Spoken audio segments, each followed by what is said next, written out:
자, 인사합시다. 할렐루야. 첫째 날 예배에 오신 여러분들을 주님의 이름으로 환영합니다. 지난 창세기 살펴보고 있는데, 지난주부터 아브라함 메시아닉 예언 창세기 3장 15절을 보면 예수님 하나님께서 여인의 후손을 통해서 이제 이루실 일들에 대해서 첫 예언을 하시죠. 하시고 나서 아벨 대신에 셋을 주심으로 새로운 씨, 여자의 후손이 새로운 씨를 통해서 우리 가운데 계속 예언이 성취되어져 가는 걸 볼 수 있어요. 그래서 옛세상, 노아 홍수 이전의 옛세상의 가인성과 또 새로운 씨의 이 두 역사의 평행선 가운데 또 옛세상이 끝이 나고 노아의 후손들 가운데 또 바벨성, 가인의 성을 연결되는 바벨성이 이 땅에 나타나고 동시에 또 새로운 씨 아브라함이 새로운 씨로 나타나는 것을 살펴봤어요. 새로운 아담이고 새로운 씨로서 새로운 인류, 새로운 피조물로서의 아브라함이나 우리가 살펴봤어요. 그래서 오늘은 아브라함의 그 일생에 대해서 간략하게들 조금씩 많은 양들을 살펴보고자 합니다. 오늘 특별히 창세기 12장 10절에서부터 14장 마지막 절까지를 간략하게 살펴보려고 합니다. 10절에서 창세기 12장 10절에서 13장 4절까지를 보면 아브라함이 좀 의아스러운 부분이 있어요. 창세기 12장 1절에서 3절까지 보면 내가 살고 있는 본토 아비 집을 떠나라. 그리고 내가 네게 지시할 땅으로 가라 그러잖아요. 그래서 정말로 아브라함은 믿음을 순종해서 지시할 땅으로 왔어요. 그 땅이 크게 세 가지 포인트를 하나님께 잡아주시는데 세겜 땅, 베델과 아이 땅, 그리고 남방의 네겝 땅. 이 세 군데 중점으로 아브라함이 이동을 하면서 하나님께 보이신 땅이에요. 그러면서 그 땅 가운데서 하나님께 단을 쌓고 하나님 이름을 부르고 그래서 무덤을 사고 이런 아브라함 여정들을 봐요. 이제 하나님께서 지시할 땅으로 왔으니까 뭔가 돼야 되잖아요. 그죠? 뭔가 이루어져야 되는데 실제로 하나님께서 그 땅이라고 했을 때 작게 보면 그 세겜 땅 주변에 그 지금 이스라엘 팔레스타인 땅이지만 또 넓게 보면 티그리스 유프라테스부터 애국강까지 큰 또 하나의 대륙이 되죠. 또 스팟 한 점을 찍으면 그건 시온산이 있는 예루살렘을 말하게 되는 건데 아직 아브라함은 그 땅은 보지 못하고 있지만 그 땅 가운데 들어왔어요. 그러면 이제 뭔가 일이 일어나야죠. 하나님 약속이 성취돼야 되잖아요. 근데 정작 왔더니 기근이 와요. 하나님이 지시한 그 땅으로 왔더니 그 땅에 기근이 들었다. 그 땅에 기근이 들었다. 기근이 너무 심해서 그거 살 수가 없었어요. 그래서 아브라함은 어떻게 해요? 이제는 먹고 살기 위해서 이집트로 내려가는 걸 볼 수 있어요. 또 당혹스럽죠. 하나님이 약속하신 땅에 왔는데 이제는 굶어 죽게 생겼어요. 그래서 여기서 이제 아브라함이 이집트로 피신을 가게 되는데 먹고 살기 위해서 바로에게로 들어가는데 또 거기서 멈추는 것이 아니라 자기 아내를 여동생이라고 구차한 변명을, 물론 사실이지만 얘도 동생이라고 구차한 변명을 해서 여자 팔아서 목숨을 연명해요. 그래서 하나님께서 밤에 나타나셔서 바로에게서 사라를 지켜주시고 사라를 몸이 더럽혀지면 안 되죠. 약속의 또 새로운 씨를 품어야 될 여인이기 때문에 사라를 보호해주고 나중에 보면은 아브라함을 가지고 그는 선지자라. 그가 너를 위해서 기도하면 네 용서받을 것이다. 그런 아브라함을 볼 수 있어요. 이거를 보면서 우리가 또 당혹스러워요. 하나님 하라는 대로 했는데 왜 더 막히나. 그래서 우리가 하나님의 음성을 듣고 따라갈 때 여러 가지 있지만 주의해야 될 것이 문이 열린다고 또 하나님의 다 인도하심이 아닌 걸 알 수 있고 문이 닫힌다고 하나님 인도하심이 아닌 것이 아닐 수도 있다는 거야. 그래서 우리는 그것은 그때그때 하나님 인격적 관계 속에서 하나님의 전체 부르심, 하나님의 의도와 의중을 깨달아야 될 지혜와 하나님과 친밀함이 필요하겠죠. 어쨌든 이 환경을 통해서 우리가 알 수 있는 것은 결론적으로 말하면 하나님이 하신 약속은 하나님만이 이루신다는 거예요. 하나님께서 아브라함에게 그 땅을 약속하셨는데 정작 그 땅에 왔더니 기근이 들고 이제 바로에게 몸을 의탁해야 되는 부인을 팔아서까지 의탁해야 되는 비참한 상황에 가지만 결국은 그 약속은 하나님이 이루실 거라는 거죠.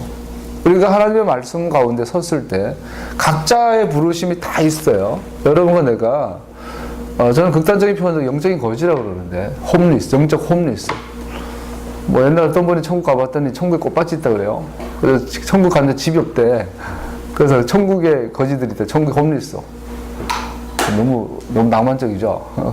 근데 천국에 홈리스처럼 있다면 이 땅에서 우리가 주님 따라가는데 교회 다니는데 말씀을 읽고 신앙생활하고 기도하는데 정작 자기를 향한 하나님의 부르심을 모르는 경우가 많죠. 그래서 열심히 기도하는데 결국은 영적인 거지예요. 교회에서 막 죽으라고. 여러분 이단의 특징이 헌신인 거 알죠? 한 번은 포항 앞바다에서 옛날에 교육전서 때 정말 추운 날이었어요. 바람이 막 1분도 서 있기 힘들 정도 찬 바람이 바다에서 막 불어오는 그런 날씨였는데 너무 추운데 포항 북부 해수욕장, 포항에서 이제 교회 섬길 때였는데 북부 해수욕장에 사람들이 많이 모여서 바다를 향하여 막 절을 해요. 그래서 신기해서 이제 차에서 내려서 그 추운데 이렇게 해서 가봤더니 그 불교 그날이 무슨 날인지 뭐 그 물고기 치어를 방생하는 날이에요.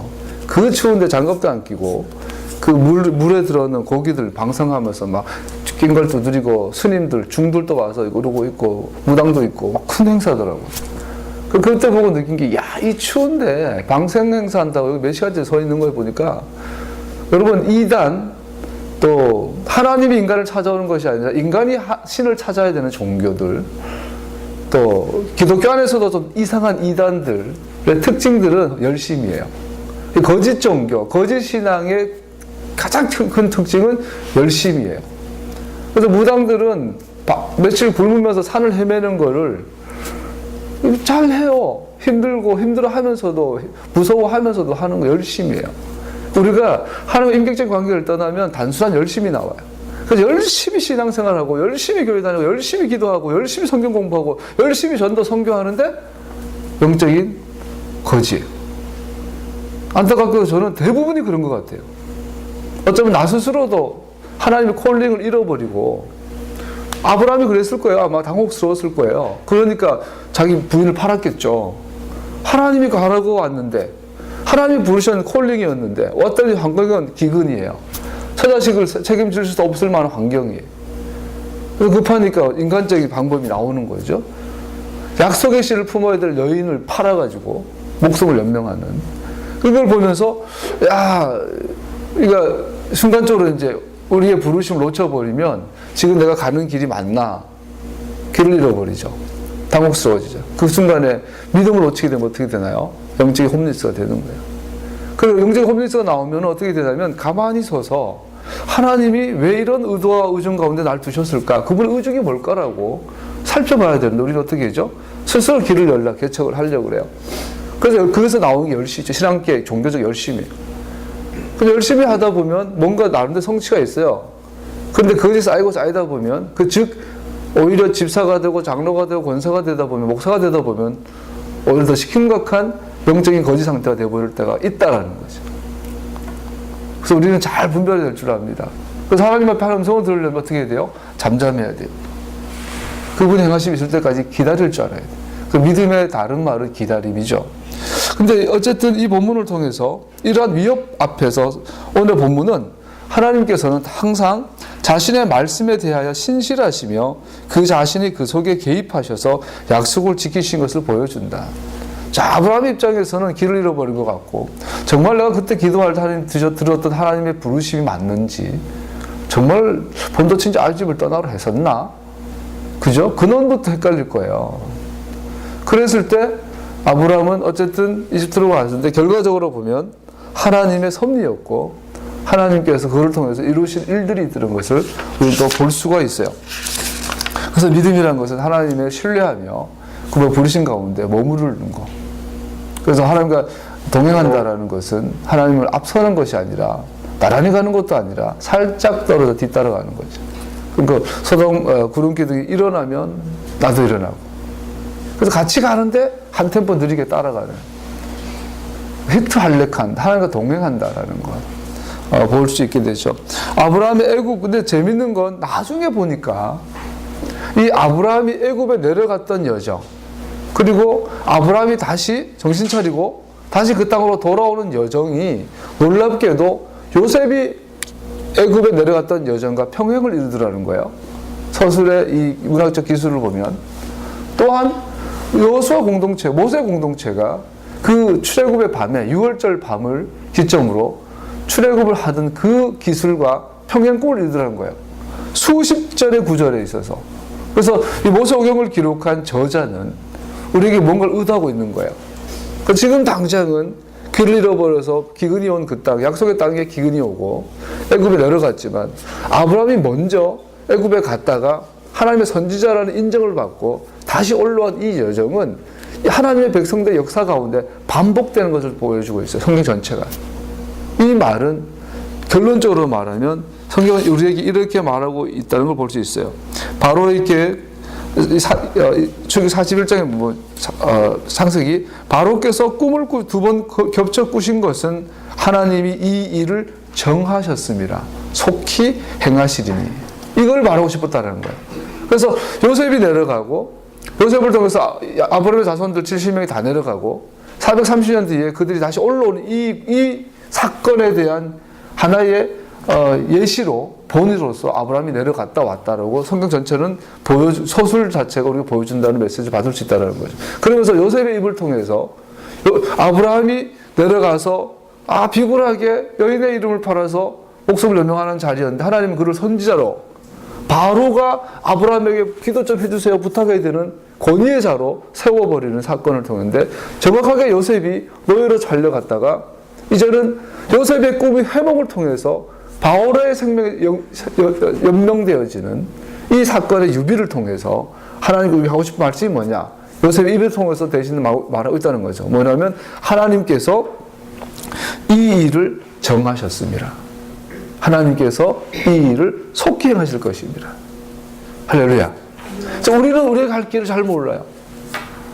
너무너무 잘 알잖아요. 우리 벌써 우리 공동체가 이게 7년을 왔잖아요.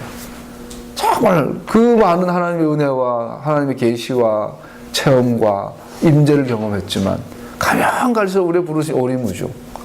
도대체 뭘 해야 될지 어디로 가야 될지 분명히 하나님인데 해서 모든 걸 걸고 왔는데 와보니까 척박하고 내일이 안 보이고 순간순간 나도 남편으로서 남자로서 목사로서 처자 자식 아버지로서 나의 5년 뒤가 나의 10년 뒤가 보이질 않아요. 다음 달이 기약이 없어요. 월세는 다음 달 월세는 낼 수 있을까? 지금 7년째 다음 달 월세는 감사하게도 한 번도 월세를 못 내본 적은 없어요. 그리고 항상 월세 걱정을 안 해본 적도 없어요. 그렇게 가고 한 걸음 한 걸음 가는 거예요. 이 이런 여정 가운데서 하나님 우리가 말씀하는 게 뭐죠? 내가 시작했다면 반드시 이룬다. 너는 그 가운데 있어라. 나와 함께 있어라. 이것이 요구되는 것이 믿음이라고 봅니다. 아브라함의 애굽 여정과 자세히 살펴보지는 않을게요. 대한 설명을 통해서 출애굽 사건과 평행을 이루는 것을 창세기와 모세오경은 우리에게 보여주고 있습니다. 이것은 하나님의 과거의 행위가 암시하는 것을 보도록 허용합니다. 즉 과거에만 머물도록 허락되지 않습니다. 그 교훈, 과거에 대한 교훈은 전부 다 미래를 향한 것입니다. 성경에 기록된 모든 교훈들은 우리 현재와 우리를 미래를 향하여 말씀하고 있다는 거죠. 하나님께서 아브라함에게 행하신 것을 오늘날과 미래에도 당신을 백성을 향하여 행하실 것입니다. 할렐루야. 그 아미다 1번 기도 아보츠 보죠?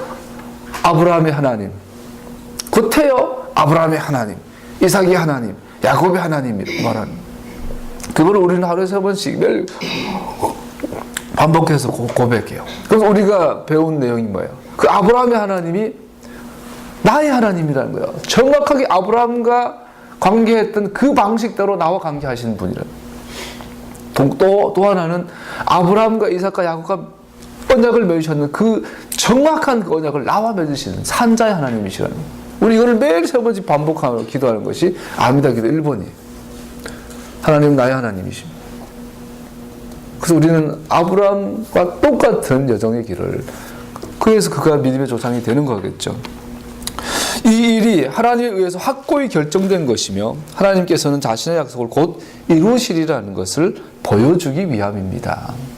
성경은 구구절 뽑아서 묵상하는 것도 중요하지만 이 문단 구절 문맥 전체의 서술들을 편집한 저자의 의도를 보는 것도 굉장히 중요하죠. 할렐루야. 우선 좀 넘어가고 5절부터 13장 5절부터 18절까지를 살펴보고자 합니다. 13장 5절에서 18을 보면 아브라함과 롯 사이의 갈등이라는 것을 볼 수 있어요. 금방 다 읽었으니까 본문 더 이상 살피지 않을게요. 5절부터 18절까지 아브라함과 롯이 또 갈등 가운데 빠져요. 이제 서로가 복을 받았는지 재산이 늘어났어요. 같이 이게 규모가 커지다 보니까 같은 땅에 먹고 버물기가 힘들었나 봐요. 이번에는 아브라함과 롯이 분리되는 걸 볼 수 있어요. 그 놀라운 사실은 주목해야 될 부분, 아브라함이 롯과 분리되어진 직후에 하나님의 반응이세요. 그것은 뭐냐면 아브라함의 축복, 내가 내게 지시할 땅으로 가라, 네 자손을 통하여 천하 만민이 복을 얻게 하리라. 이 복이 죄 언급된 걸 볼 수 있어요. 그래서 아브라함 인생 전체를 보면 재밌는 건 아브라함은 크게 세 번의 분리를 경험해요. 분열이라기보다 분리. 첫 번째, 본토 아비 집을 떠나라 돼 있어요. 그래서 아브라함이 본토 아비 집을 떠났을 때 하나님은 축복을 약속하세요. 내가 너를 통하여 천하 만민이, 모든 민족들이, 모든 패밀리들이 너를 통해서 복을 받게 될 것이다. 아브라함 입장에서 쉽지 않죠. 고향을 떠난다라는 것, 그 아비 집을 떠난다라는 것 쉽지는 않아요. 아브라함 모든 걸 걸고 순종했을 때 하나님의 약속이 주어진 걸 볼 수 있어요. 두 번째 분리는 오늘 읽었던 13장에 있는 롯과의 분리예요. 아비 집을 떠났고 본토를 친척 집을 떠났는데 유일하게 남은 친척. 롯을 볼 때마다 심지어 아브라함은 롯을 아들로 봤어요. 상속자로 봤어요. 자기 아들이 없으니까 롯에다가 내 재산을 물려줘야지라고 생각했을 거예요. 그런데 그 롯하고 분리가 될 때 아브라함의 마음은 굉장히 안 좋았을 거예요. 서글펐을 거예요. 외로운 타지에서. 그랬을 때 아브라함이 롯을 떠나보내고 나서 하나님께서 다시 약속을 하시는 것을 볼 수 있어요. 그래서 너 있는 곳에서 눈을 크게 뜨고 북쪽과 동쪽, 남쪽과 동쪽과 서쪽을 보아라. 내 눈에 보이는 땅을 내가 너와 내 자손에게 아주 주겠다. 16절, 내가 너의 자손을 땅의 먼지처럼 셀 수 없이 많아지게 하겠다. 누구든지 땅의 먼지를 셀 수 있는 사람이 있다면 너의 자손을 셀 수 있을 것이다. 나 이 땅을 너에게 주니 너는 가서 길이로도 걸어보고 너비로도 걸어보아라. 할렐루야. 그래서 하나님께서 두 번째로 내가 내게 보이는 땅을 주겠다. 땅에 대한 약속을 받으시는 롯과 헤어지고 난 다음에, 그리고 보이는 그 땅 가운데 특별히 헤브론의 땅, 헤브론에 단을 쌓고 거기에 거주하였어요. 이게 굉장히 중요해요. 우리 14장에 보면 드디어 이제 소돔과 고모라에서 잡혀간 롯을 구출하기 위해서 많은 그 당시의 나라들과 나라들과 큰 부족들과 전쟁을 하는 걸 볼 수 있어요. 근데 그 전쟁을 할 때 아브라함의 전쟁 사령부가 어디냐면 헤브론이에요. 마므레 상수리 나무 밑이에요. 여기서 아브라함은 떠나지 않아요. 이 자리에서 전쟁하고 다시 그 자리로 돌아와요. 이 구조를 이따가 살펴보겠지만 굉장히 중요하다는 걸 볼 수 있어요. 자, 아까 말한 거 다시 언급하면요. 아브라함은 세 번에 있어서 약속에 반복해서 언급을 받는데, 첫 번째는 아브라함이 나라들과 아비 집으로부터 분리된 이후에 받았고, 두 번째는 롯으로부터 분리된 문맥 속에서 받았고, 세 번째는 더 이제 아브라함이 분리를 경험할 때마다 우리는 상처를 받고 마음이 아프잖아요. 근데 아브라함의 마지막 분리가 이삭과의 분리예요. 창세기 22장에 보면 내 독자, 사랑하는 자, 상속자를 그 상속자인 그 이삭과 아브라함이 분리를 결정해요. 그래서 아브라함이 이삭을 죽이려고 하죠. 그때 하나님께서 다시 찾아오세요. 그러고 나서 다시 한번 하나님께서 아브라함에게 내가 천하 만민이 너를 통해 복을 받겠다 라고 축복을 확인한 걸 볼 수 있어요. 이 아브라함의 인생을 보면서 여러분과 내가 하나님 앞에 복을 받고 하나님의 언약을 회복하는 여정 가운데서는 우리 입장에서는 분리가 있다라는 거예요. 이 분리를 거절하면 그 약속이 희미해져요. 이것은 우리가 싫지만 하나님의 공식인 것 같아요. 그래서 돌아보면 우리가 좀 가난할 때, 그래서 예수님도 그래요. 마음이 가난한 사람이 복이 있다. 천국이 그의 것이다. 천국이 뭐죠? 하나님의 땅, 그 땅이 천국이에요. 그 땅을 성취하려면 넌 가난해야 된다. 특별히 마음이 가난해야 된다. 그래서 하나님이 찾으시는 예배는 상한 심령, 상한 마음. 이것은 질질 짜고 비굴한 실패의식 가득한 노예근성이 가득한 그런 마음이 아니에요. 겸손한 마음, 하나님의 말씀 앞에 떠오는 마음, 어린아이 같은 마음. 우리는 하나님 앞에 언제나 상한 심령으로 가야 돼요.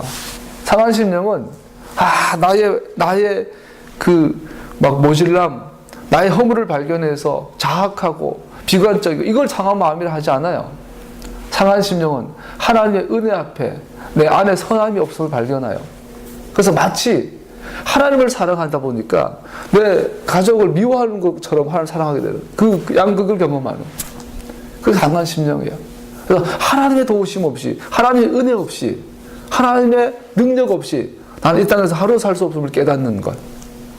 그래서 어린아이가 부모를 아이가 어미 품에 안겨서 어미 젖을 찾는 것처럼 목마른 사슴이 물을 찾는 것 같은 그 마음, 이것이 상한 심령. 그래서 분리를 경험할 때마다 우리는 상한 심령을 들어가요.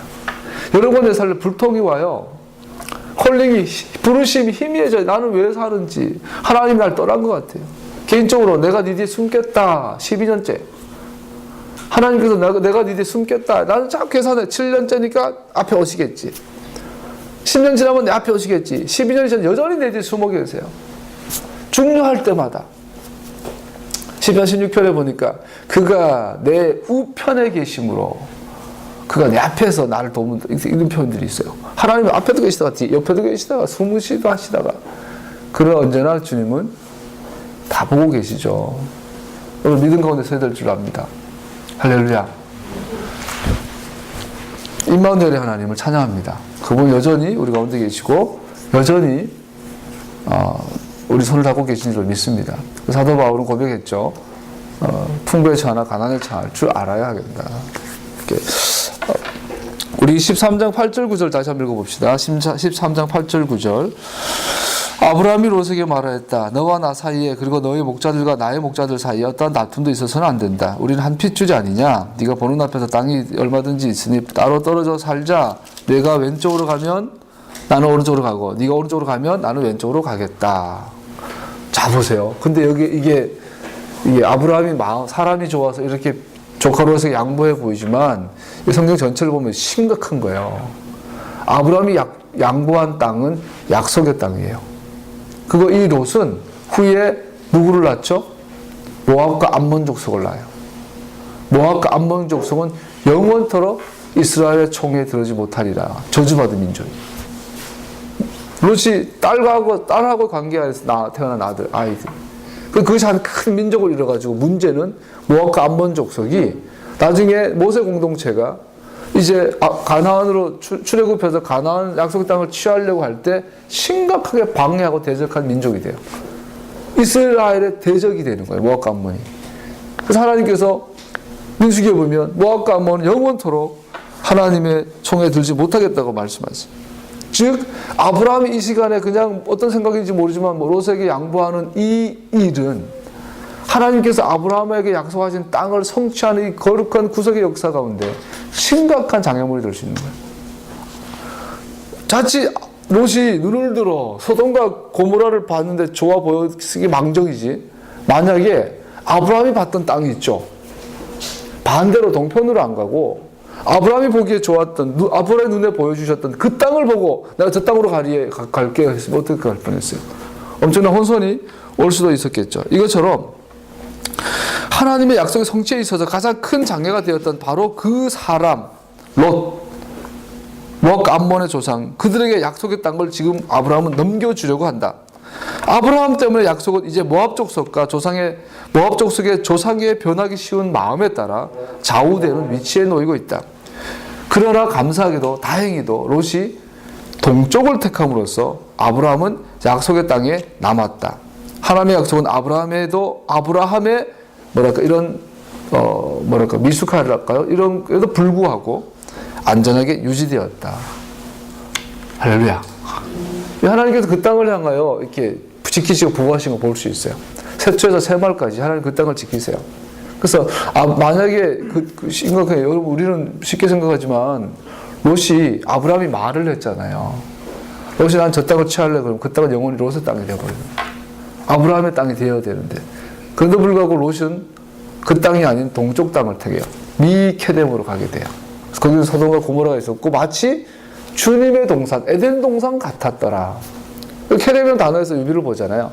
하나님의 동산이 케뎀에 있었는데 가인 성도 케뎀에 있고 바벨 성도 케뎀에 있어요. 소돔과 고모라도 케뎀에 있어요. 그래서 마귀의 도성과 하나님의 도성은 비슷해 보여요. 롯의 눈에는. 그래서 마치 주님의 동산 같았더라. 거기를 선택하고 갔는데 그게 하나님 보시기에 악한 도시였어요. 이처럼 우리가 이를 통해서 우리가 알 수 있는 것은 뭐냐면 롯도 모압과 암몬이라는 큰 나라도 하나님의 계획을 막지 못한다. 나중에 아수르가 일어나고 바벨론이 일어나고 그리스 로마가 일어나는 큰 나라들의 발흥이 일어난다 할지라도 이것은 후대에 뭘 말하고 있죠? 어떤 나라들의 강력함이 일어난다 할지라도 하나님이 그 땅을 향한 그 언약은 막지 못한다. 할렐루야. 여전히 오늘날도 미래에도 영원히.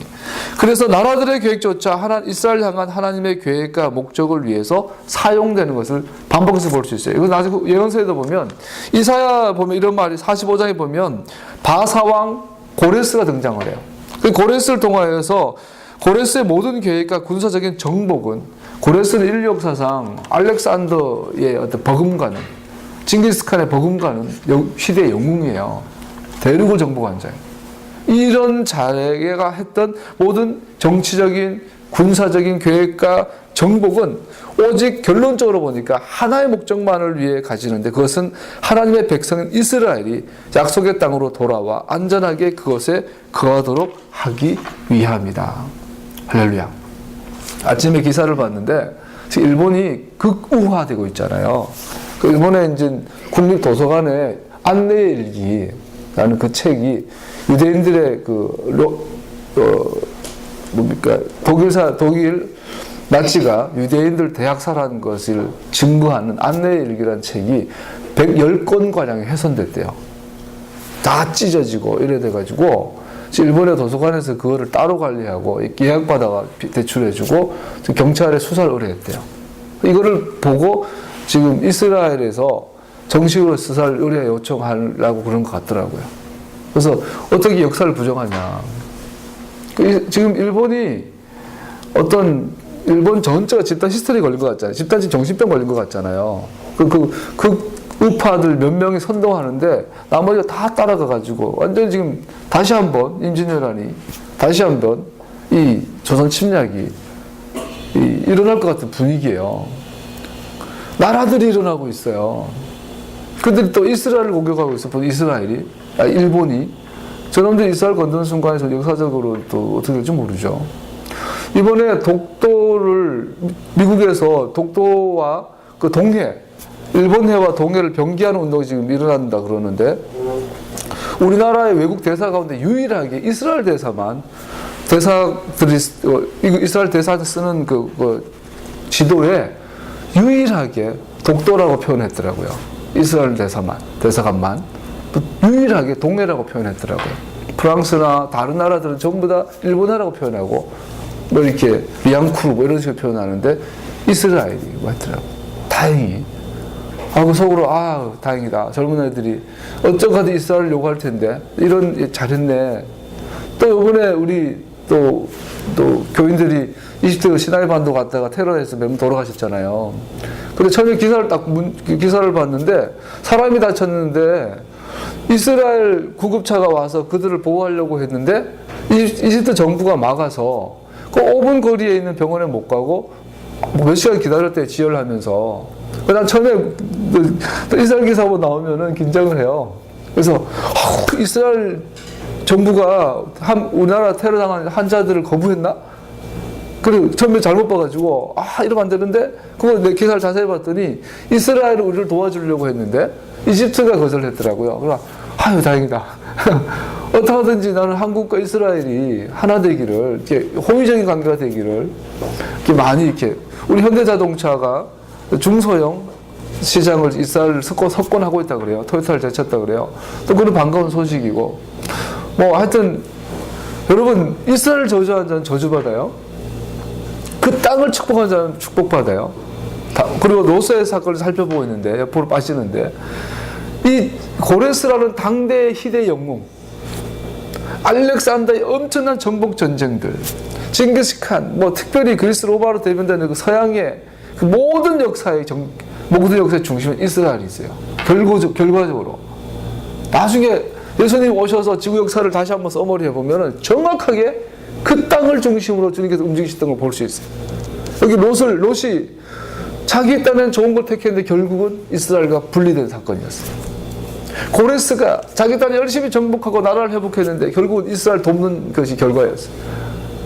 우리는 이러한 관점으로 역사를 보는 눈도 열려야 될 줄 믿습니다. 미국이 저렇게 존재하지만 이스라엘을 향한 하나님의 계획의 일부 중에 하나일 거야. 러시아가 이번에 우리 김연아 연하 선수 다 좋긴 좋은데 왜 연느님이라고 하는지, 걔가 왜 하나님이야? 어쨌든 간에 피겨계에 보면은 또 정말 다른 레벨이에요. 이번에 금메달 뺏겼어요. 정말 억울하게. 러시아를 보면서도 전 세계에 공산당을 퍼뜨린 나라. 그 나라 그래도 그럼에도 불구하고 하나님께서 또 그 나라를 사랑하시는데 또 그 나라가 그렇게 강해지고 약해지고 큰 나라, 중국이라는 큰 나라, 막 시대마다 큰 패권 국가들이 자라나지만 결국엔 역사는 이스라엘 중심으로 돌아가고 있다라는 거예요. 할렐루야. 로마도 사라지고 페르시아도 사라지고 바벨론도 아수르도 사라지고 징기스칸도 사라지고 명나라도 사라지고 그러나 이스라엘은 여전히 존재하는 모든 나라는 있다가 없어지겠지만 그 땅은 영원할 줄로 믿습니다. 하나님 그 땅을 향한 하나님의 계획은 막지 못합니다. 할렐루야. 자, 이 본문도 하나 더 살펴볼 것은 롯이 아브라함 입장에서 롯을 떠나보냈지만 롯의 입장에서는 아브라함과 분리가 됐어요. 그 땅의 사람과 분리가 된 롯의 결과가 어떻게 되나요? 포로예요, 포로. 다른 나라에 포로로 끌려간 것을 볼 수 있어요. 바벨론의 멸망에 관한 설명 사이 아브라함으로부터 롯의 분리와 그의 동쪽으로의 여행이 창세기 11장에서 바벨론의 멸망에 대한 설명에 의해서 의식적으로 구성되었다는 사실을 우리 유념해야 합니다. 나중에 14장에 보면 5개의 나라가 와서 소돔과 고모라를 정복하고 롯을 잡아가는데 그 왕이 누군지 알아요? 바벨론 왕이에요. 갈대아 우르 왕이에요. 그 바벨론의 왕이 와서 롯을 잡아가는 거예요. 땅의 백성들이 동방으로 옮기다가 시날 평지를 만나 바벨론을 쌓기 시작했다는 설명처럼 롯은 아브라함으로부터 분리되었을 때에 가나안 땅으로부터 동쪽 미케뎀으로 옮겨 요단 온들의 성읍들로 이주합니다. 저자는 이 둘의 평행의 이야기를 통하여 아브라함과 분리된 그 땅과 분리된 자의 운명을 14장에서 우리는 보여주죠. 우리 14장에 보면 14장 1절에 보면 신활랑 아므라벨과 엘라살왕 아리옥과 엘람왕 그돌라오멜과 고임왕 디달레 시대에 됐어요. 성경은 의도적으로 14장 1절에서 이 아브라함이 그 땅에 오고 롯이 그 땅에서 분리가 되고 그 땅에 전쟁이라는 이때를 시대적 배경을 정확하게 바벨론 성의 시대라고 표현하고 있어요. 그리고 2절부터는요, 이 신할랑 아브라벨은 뒤로 물러나요. 그 그돌라오멜이 전면에 드러나요. 그 사실은 이 전쟁에 있어서는 주인공이 그돌라오멜이라는 왕이에요.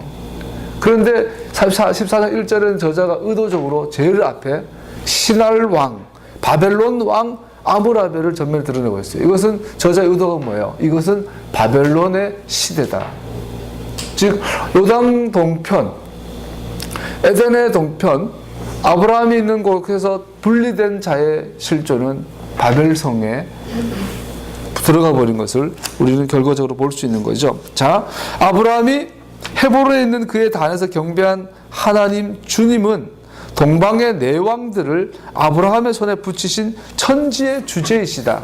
14장 22절에 보면 우리 멜기세덱이 와서 그 전쟁을 승리하고 나서 돌아올 때에 멜기세덱의 표현을 우리가 주목해야 돼요. 19절에 보니까 아브라함에게 복을 빌어 주었다. 천지의 주제요, 하늘과 땅의 뭐죠? 주인이시여. 가장 높으신 하나님 아브라함에게 복을 내려 주십시오. 아브라함은 들으시오. 그대는 원수들을 그대의 손에 넘겨주신 가장 높으신 하나님을 찬양하시오. 할렐루야. 그랬더니 아브라함의 반응이 뭐예요? 11절을 딱 드려요. 이 말은 멜기세덱이 했던 그 모든 말에 전적인 동의해요. 인정하는, 믿음의 아멘 하는 거예요. 11절의 가장 본질은 천재주제이심을 아멘 하는 믿음의 행위예요. 이거를 통해서, 근데 이 천재주제는 바로 주제지 그 하나님은 어디에 계셨던 분이냐면 그 땅 가운데, 특별히 지금은 헤브론에서 단을 쌓았더라. 그죠? 헤브론이라는 땅에서 아브라함의 제사를 받으신 그 하나님이라는 거예요. 바벨론에 소돔과 고모라의 땅을 가서 아브라함이 정복하고 그 롯을 구출해서 돌아온 건데, 그 아브라함의 하나님은 바로 아브라함에게 그 땅을 약속하신 그 하나님이라는 것을 멜기세덱 입을 통해서 선포하고 있는 거예요. 그랬더니 아브라함이 어떻게 해요? 11절을 드리면서 아멘 하는 거예요. 이 전쟁을 잠깐 살펴보려고 합니다. 자, 헤브론의 하나님이, 그 땅의 정복에서 이기신 하나님은 바로 헤브론 하나님인데, 아브라함에게 동참하는 자들은 그의 축복을 누릴 것이지만 그로부터 분리되는 자들은 롯이 그러했던 것처럼 소돔과 고모라와 동일한 운명을 맞게 될 것입니다. 우리가 읽었던 창세기 14장을 통해서 알 수 있는 것은 아브라함과 함께하는 자들은 복을 받겠지만 아브라함과 분리된 자들은 소돔과 고모라와 같은 운명을 받게 될 것이라는 것을 14장의 전쟁을 통해서 우리에게 말씀